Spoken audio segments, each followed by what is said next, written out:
पे लगाने का क्या तरीका होगा इस सवाल, ये 3D का सवाल है, तो इस सवाल को लगाने का क्या तरीका, वही कॉमन तरीका एनसीईआरटी वाला तरीका, P is the image of this point in this line.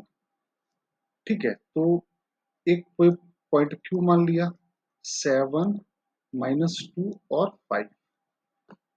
अब क्या बोला गया, P is the image of this in this line. ये लाइन आपकी L लाइन हो गई। इस पॉइंट Q का इमेज क्या बना रहा है, P बना रहा है। R be the any point on this line L। इस लाइन L के ऊपर कोई पॉइंट मैंने R मान लिया। R के कोऑर्डिनेट क्या दिए हैं, 5, P, Q दिया है। तो area of the square, then the square of the area of triangle PQR। तो आपको पॉइंट Q पता है, पॉइंट P इमेज है, पॉइंट R भी आपको निकालना है। ठीक है, तो लाइन L क्या है, लाइन L ये है, इक्वल टू क्या मान लिया, लैम्डा। तो इससे क्या आएगा, x बराबर 2 लैम्डा प्लस 1, y बराबर 3 लैम्डा माइनस 1 और z बराबर 4। ये सर आया क्या, it is a general point या arbitrary point on line L।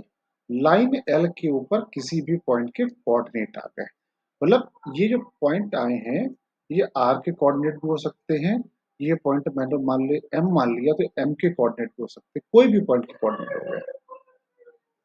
ठीक है सबको जहां तक क्लियर।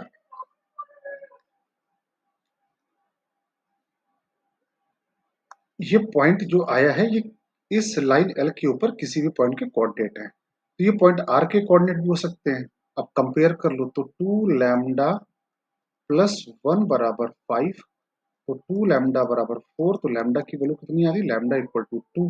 जब लैम्डा 2 आ तो आप तो आपको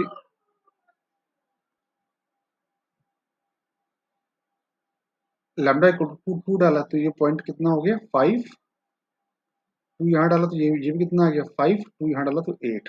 तो पॉइंट आर के कोऑर्डिनेट आ गए 5, 5 और 8 आ गए पॉइंट आर के कोऑर्डिनेट। क्लियर सारे बच्चों को। आपको पॉइंट एम निकलेगा, जब एम आएगा फिर इसके बाद पॉइंट पी आएगा। तो पॉइंट एम निकालने के लिए ये जो मैंने लिखा है, it is also the coordinate of point M. तो हम क्या कर सकते हैं, direction ratio of Q M निकाल सकते हैं। तो एम पता है पहले से, ये रहा आपका एम। तो क्या आएगा 2 लैम्डा प्लस 1 माइनस 7। तो 2 लैम्डा प्लस 1 माइनस 7, तो 2 lambda minus 6। 3 lambda minus 1 minus 2, तो 3 लैम्डा प्लस 1 आ गया। 3 lambda minus 1 minus 2, 4 lambda minus 5। ये आया क्या, ये आपके direction ratio of Q M आ गया। अब क्यू एम क्या है, एल के परपेंडिकुलर है, तो एल का डायरेक्शन क्या है, तो जो इस लाइन का डायरेक्शन है, लाइन की डायरेक्शन क्या है 2, 3 और 4। तो इस लाइन की डायरेक्शन क्या आ गई 2, 3, 4। तो Q M is perpendicular to line L. तो दोनों का डॉट क्या आना चाहिए, क्यू एम डॉट एल क्या आना चाहिए, 0 आना चाहिए। तो दोनों का डॉट ले लो। क्यू एम का डायरेक्शन ये है और एल का डायरेक्शन ये है, तो कितना आया 4 लैम्डा माइनस 12। 3 का मल्टीप्लाई किया 9 lambda plus 3, 16 lambda minus 20 equal to 0। 16 9 25 4 29, 29 lambda, 12 में 3 गया 9 माइनस 9, तो ये 29 आ गया। तो लैम्डा कितना आ गया 1। लैम्डा 1 आ गया तो पॉइंट एम फिर निकल के आ गया। लैम्डा इक्वल टू 1 यहाँ डालो तो कितना हो गया 3। लैम्डा इक्वल टू 1 यहाँ डाला तो कितना आ गया 2। लैम्डा इक्वल टू 1 यहाँ डाला तो कितना आया 4। अब पॉइंट पी आ सकता है आपका, पॉइंट पी आ जाएगा सर, आसानी से आ जाएगा पॉइंट पी। तो पॉइंट पी को मैंने क्या मान लिया x1, y1 और z1। तो x1 plus 7/2 equal to 3, y1 plus minus 2/2 बराबर 2, z1 प्लस 5/2 बराबर 4। तो x1 कितना आ गया 6 माइनस 7 1, y1 कितना आ गया 4 प्लस 2 6 और z1 आ गया 3। अब आपको पॉइंट पी भी पता है, पॉइंट क्यू भी पता है, पॉइंट आर भी पता है, तो इससे बनने वाले ट्रायंगल का एरिया आपको 3 पॉइंट पता चल गए। अब इससे बनने वाले ट्रायंगल का एरिया कितना होगा? अगर आपको ये तीनों पॉइंट पता है, पी क्यू और आर।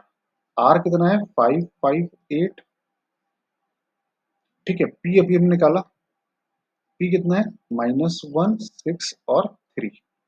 और क्यू कितना था? 7 -2 और 5। 7 -2 और 5। तो एरिया कितना होगा? एरिया बराबर half P Q cross P R कर दो, आपको यहाँ से एरिया मिल जाएगा। तो पी क्यू फटाफट निकाल लो, पी क्यू क्या हो जाएगा? 7 -1 8 आई, -2 -6 -8 जे, 5 -3 2 के। और पी आर क्या आ जाएगा? 5 -1 6 आई, 5 -6 -j और 8 -3 5 के। अब इनका क्रॉस प्रोडक्ट लेना है, तो क्रॉस प्रोडक्ट यार, मतलब मैं चाहूँ तो यही सवाल छोड़ दो यार, आपको बस कैलकुलेशन करना है, कैलकुलेशन वाला पार्ट यार आपका भी हो सकता है, तो आप इसको कैलकुलेशन कर लेना, जो भी आएगा इसका स्क्वायर कर देना, ये आपका आंसर आ गया। तो मेरा मतलब था यहाँ पे लॉजिक बताने का, लॉजिक मैंने आपको पूरा यहाँ पे समझा दिया है। लॉजिक पे बस फोकस करो, कैलकुलेशन आप अपने आप कर लेना यहाँ पर। ठीक है।